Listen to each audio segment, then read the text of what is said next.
성공이 아닌 소망과 약속으로 살라. 성공이 아닌 소망과 약속으로 살라 하는 제목으로 오늘 말씀 나누겠습니다. 먼저 본문 앞뒤 문맥을 보겠습니다.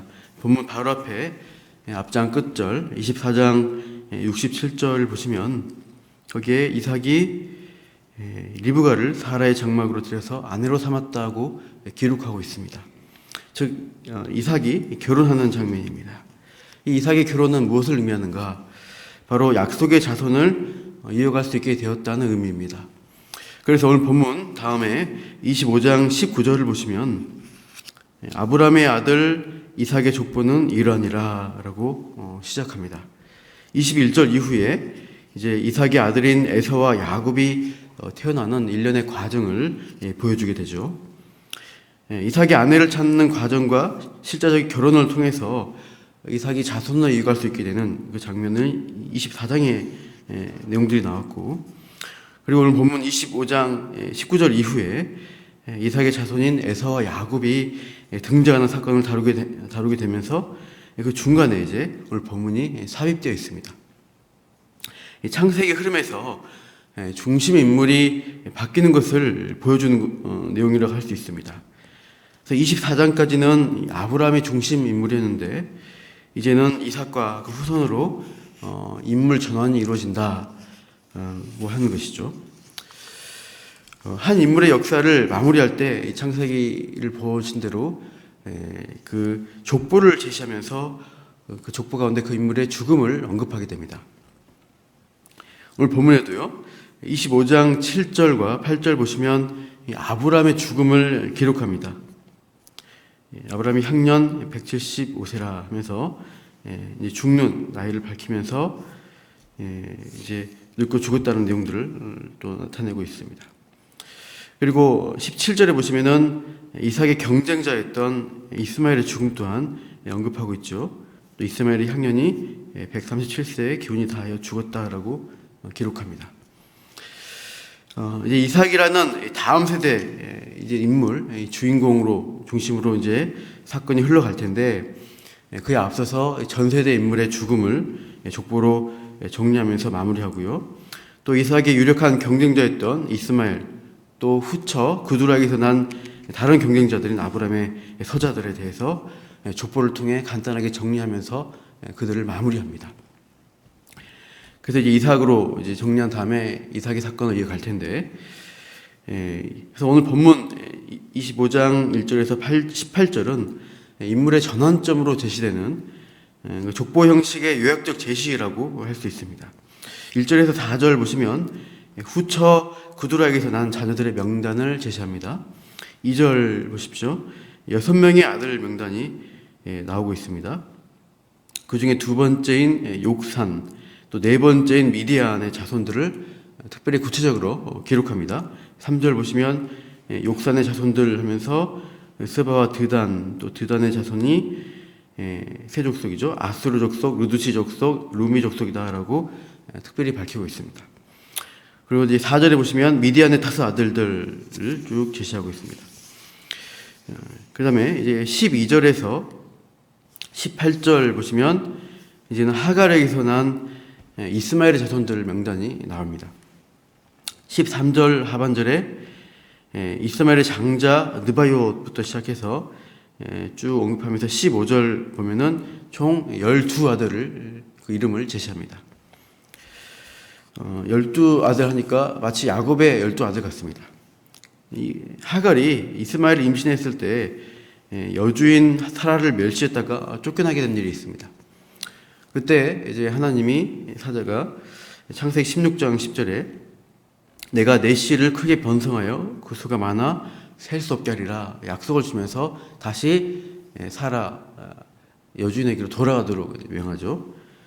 나중에 또 창세기 21장에 이스마엘 하갈의 아들인 이스마엘이 자라서 이제 막 낳은 가늠하기 이삭을 동생을 희롱합니다.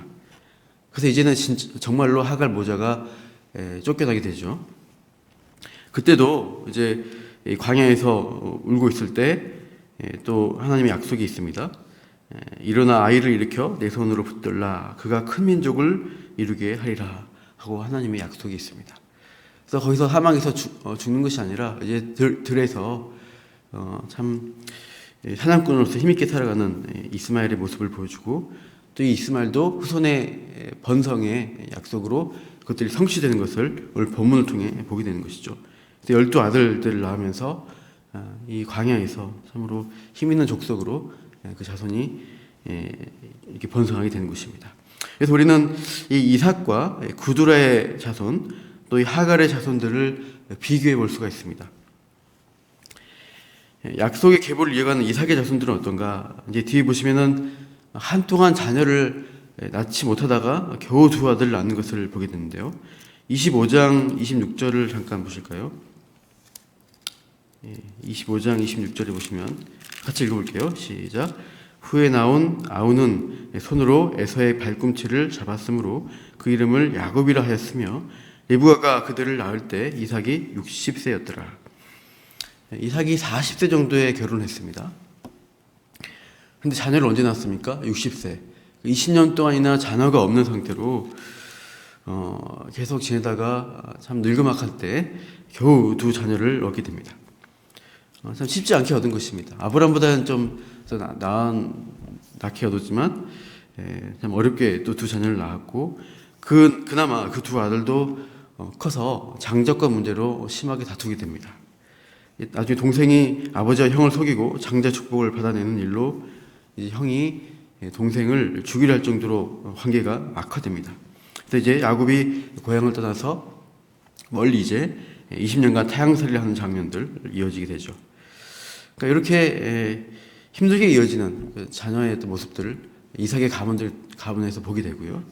그에 반해서 이 자녀의 축복을 면에서 볼 때 오히려 그 축복이란 것은 그두라나 하갈 자손에게 더 많이 있습니다. 오늘 보면 보신 대로 2절에서 4절 보시면 그두라의 자손 중에 눈에 띄는 민족이 있죠. 바로 미디안 족속, 또 아수르 족속이 있습니다. 이름 있는 족속입니다.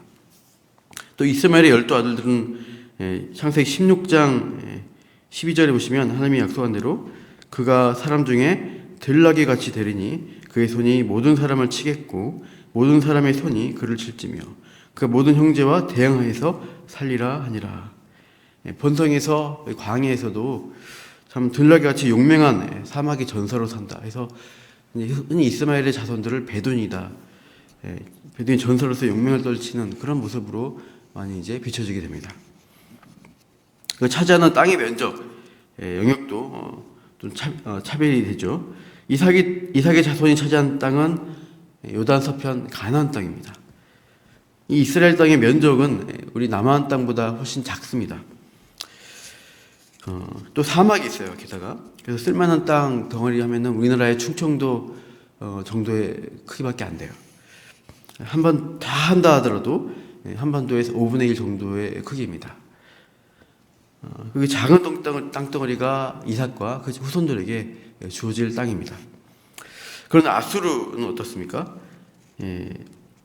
그들의 자손인 아수르는 나중에 거대한 제국을 형성하고 북왕국 이스라엘도 정복해 하는 그런 나라가 되죠.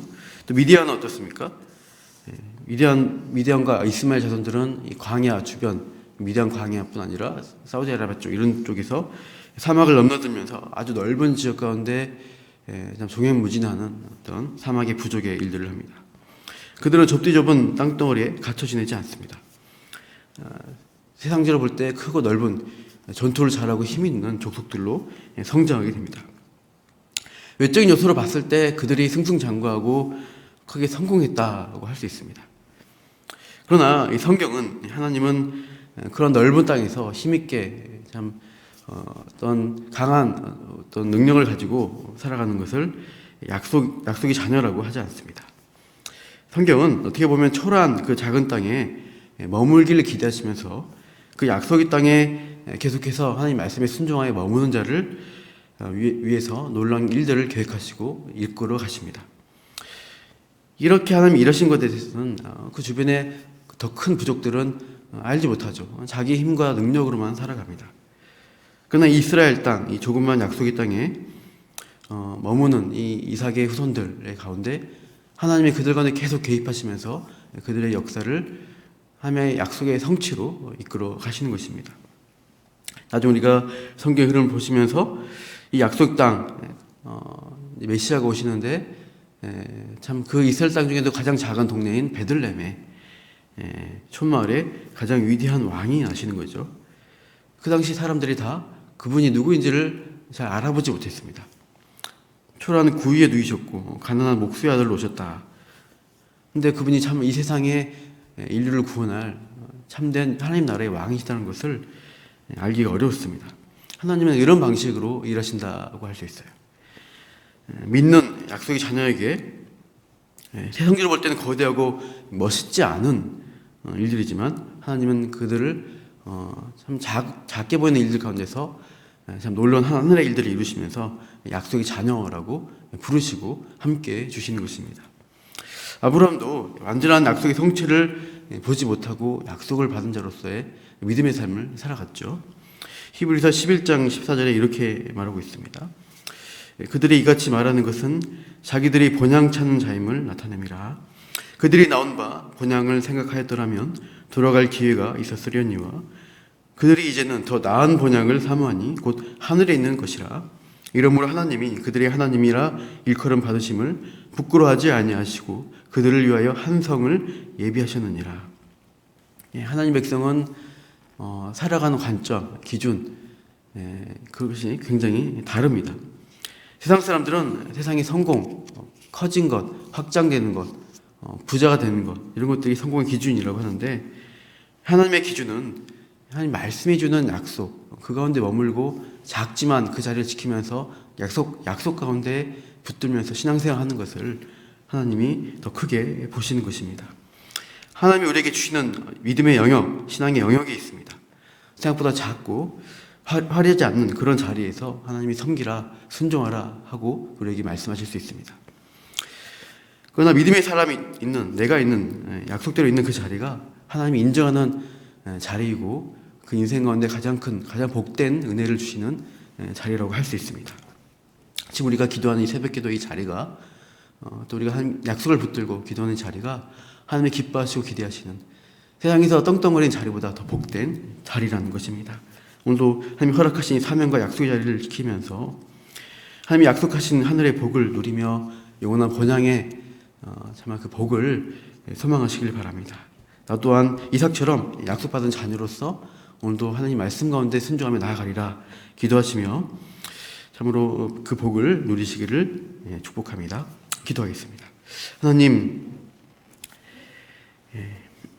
오늘 족보를 통해서 참 아브라함에게 주신 약속의 자녀 이삭이라는 새로운 인물이 등장하기 전에 참 세상적으로 볼 때는 이삭보다 더 뛰어난 가문을 이루고 나라를 이루고 제국을 이루었던 다른 아브라함의 자손들의 족보들을 보게 됩니다.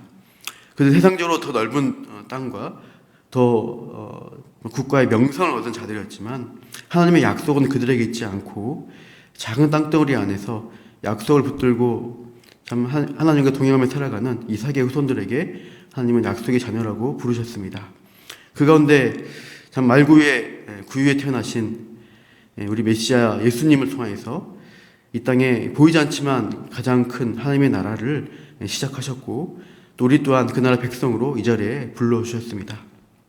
작은 약속의 자리, 세상보다 작지만 하나님 보실 때 크게 보시는 기도의 자리에서 또 말씀을 듣고 순종하는 자리에서 오늘도 우리를 하나님의 백성으로 붙드시고 세우시고 또 정말 가장 큰 복된 소망 가운데 우리를 이루실 것을 기대합니다. 오늘도 내가 기도하는 그 자리에 하나님의 일하신 들을 바라보면서 오늘도 참으로 기뻐하며 감사하는 하루의 삶을 살게 하여 주시옵소서. 그렇게 역사하실 하나님을 찬양하며 감사하며 예수님 이름으로 기도합니다.